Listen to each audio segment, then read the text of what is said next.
Ladies and gentlemen, we are exiting the city of Miami proper. We are headed to the city of Doral, and we're gonna try an entire roasted pig. This guy we're about to talk to right now, Victor Alvarez, has opened La Esquina Del Lechon, probably one of the best places to have traditional Cuban lechon, which is an 80, 90-pound pig that is gonna be marinated, slow roasted for hours, and it's gonna be crisped up to make that skin nice and crispy. It's gonna be served with some plantains, rice, and beans. So we're gonna head there right now. We're gonna see what's going on at La Esquina Del Lechon, and we're gonna try some of this delicious pig.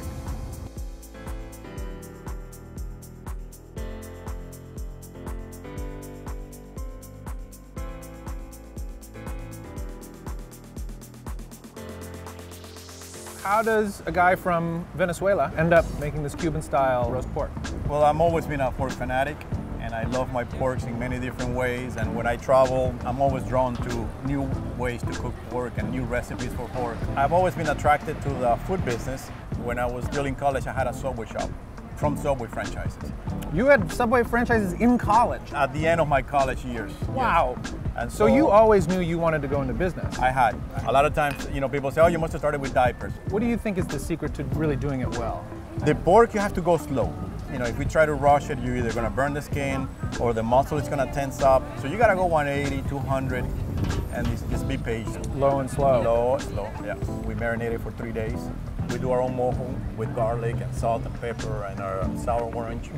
And then we set it on the cage. We cook it at 6:30 in the morning, and we time it so that it's ready for 12:45, 1 o'clock. Okay.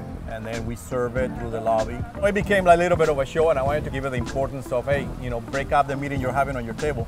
Check out what's happening here at the door. We're bringing a freshly cooked roasted pork that we've been cooking for 6 hours. A lot of customers get up and take pictures, and they take pictures with the pig. So I didn't want the guests to miss that opportunity, and now it's a tradition 11 years later.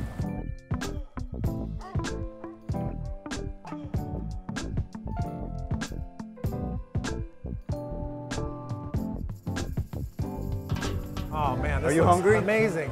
Are you hungry for pork? Holy Here's your language. roasted pork in caja china style. The sides are your traditional MORO rice, yuca, and we like to grind chicharrones and put it on top, maduros, and green plantain MARIQUITAS. I'm dumbfounded by how beautiful this is. This is taking me no effort at all to pull this apart.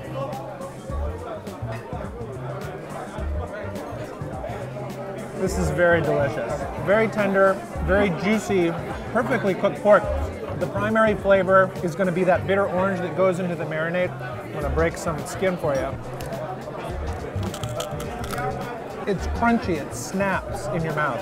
Like glassy, peanut brittle, but it's still got that really intense pork flavor. You've got some grilled onions. You're going to have that nice, sweet, bitter flavor. It's so good. I'm gonna create my perfect bite here. I'm gonna get a little bit of skin, a little bit of meat, and then an onion.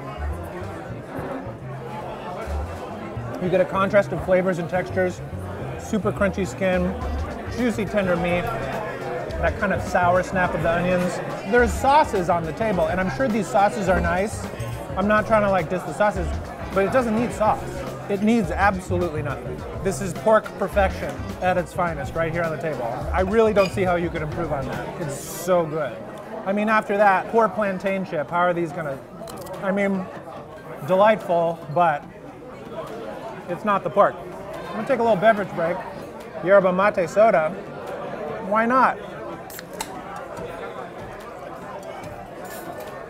If this is at all like my previous experiences with Latin American sodas, it's going to be really sweet, taste a little bit like bubblegum, and I'm not going to want to finish it. So let's find out. Yep. It does have a vague yerba mate, so sort of like an earthy flavor. Not really my thing. Doesn't matter. The pork is delicious. Let's move on to some of these side dishes. We have these plantains. We've had plantains before on the show. It's like a dense, starchy banana. Very delicious. It's got the nice caramelization around the edges. Moving on, we've got some yuca, a potato-like starchy root vegetable. It's gonna be more stringy, but you could totally make fries out of yuca like you were making French fries, and it would practically taste like the same thing. And so in this case, these are just nicely boiled. What the potatoes are to the Europeans, the yuca is to Latin America, Caribbean. It's a starch, it's a carbohydrate. It's good. And this is the moro. This is just gonna be white rice that has been cooked with these black beans, so it infuses that nice color, that nice earthy flavor into the rice. Then it's also cooked with some pork, so that's gonna have that flavor as well. The sides, delightful, but it's all about this pig. It's not called La Esquina Del Lechon, the corner of the pig, for nothing. The fact that he's won over the diehard Cubans in like the most Cuban city in America to get people to come to eat his Cuban roast pig here. The fact that he is from Venezuela and the fact that this place is crushing it like it is shows you that this really is the best. That tells you it's good, and I'm telling you right now that it's super good. It's just incredible. I really hope you enjoyed this episode of Dining on a Dime from La Esquina Del Lechon in Doral, Miami, Florida. If you'd like to watch more, please click here. I'm sorry, by the way. I'm sorry about this.